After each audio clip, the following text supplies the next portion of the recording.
Good morning, good afternoon, good evening, ladies and gentlemen, and in today's video we're going to look at simplifying rational expressions. Now, a rational expression is basically any kind of expression that looks like a division or a fraction.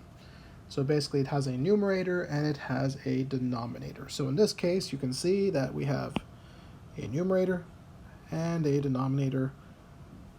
So this is a rational expression.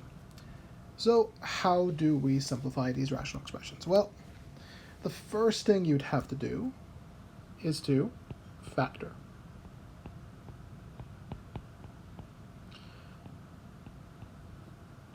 Your numerator and denominator.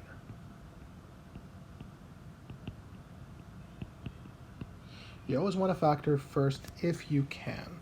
And there's a reason why I said if you can, because if you notice in this question, I can't really do anything with my top. It's just x minus 2. There's nothing common, nothing at all.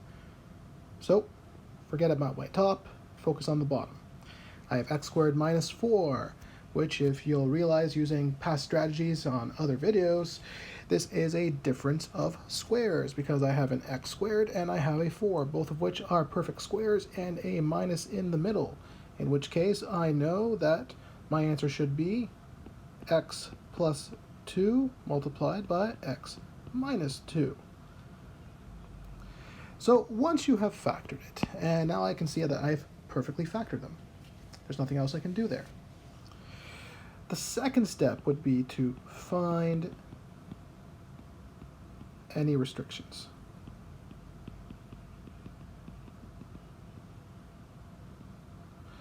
Okay, now just to remind you, when I have something like 1 over x, can I ever divide by 1 divided by 0? No, I can't. You can't divide by 0. It's unknown. It gives you an error. In fact, your calculator will probably explode and say, why do you hate me so much? So when I say a restriction, the restriction in this case would be x cannot be 0. So that basically means to find your restrictions, you only care about your denominator. And my denominator cannot be 0. So if my denominator can't be 0, this basically means, let's go here on the side here, x plus 2 times x minus 2 cannot be 0. Well, if they both can't be 0, then you're going to look at them separately. Then I know that x plus 2 cannot be 0. So what would make x plus 2 equal to 0? Well, that would be minus 2. So x cannot be minus 2. What about x minus 2? Well, that would be positive 2. Because if I put 2 in there, 2 minus 2 is 0. Can't have that. Negative 2 plus 2 is 0. Can't have that. So my two restrictions are x cannot be negative 2 or 2.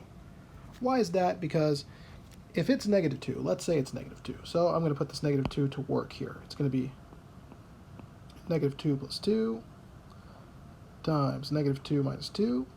That's going to give me 0 minus 4. Doesn't matter if this is a minus 4, it's multiplied by 0, which is still going to be 0, and I cannot have that. Same thing if you look at the other way. So we found our restrictions.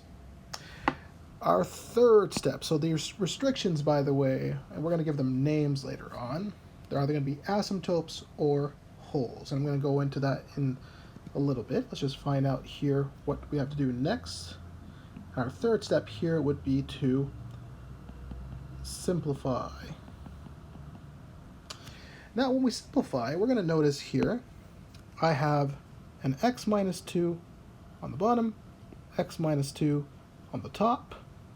There's no additions or subtractions whatsoever in between anything. So twinsies, or I guess we can use the sweater example or the jacket example from previous videos of best friend sees another best friend with the jacket they very much love, they both leave to change immediately. So x minus 2 divided by x minus 2, that is a 1, and x plus 2. Okay? Now, this would be our simplified form, and that's a simplified rational expression. Okay, so let's put these rules into practice into another question here. So remember, our first step is to factor. So let's factor our top, factor our bottom. Now, we can definitely factor our top. We actually already did this in previous videos, so I already know that 12x squared minus x minus 6 using either the cross method or using the splitting and grouping method should be 3x plus 2 times 4x minus 3. Okay. And of course my bottom, well, my bottom's already factored. Alright, so what are my restrictions? Well, remember, that has to do with my bottom. So I know that x minus 2 can't be 0. And 3x plus 2 cannot be 0. So that means that x cannot be 2. And x cannot be negative 2 over 3.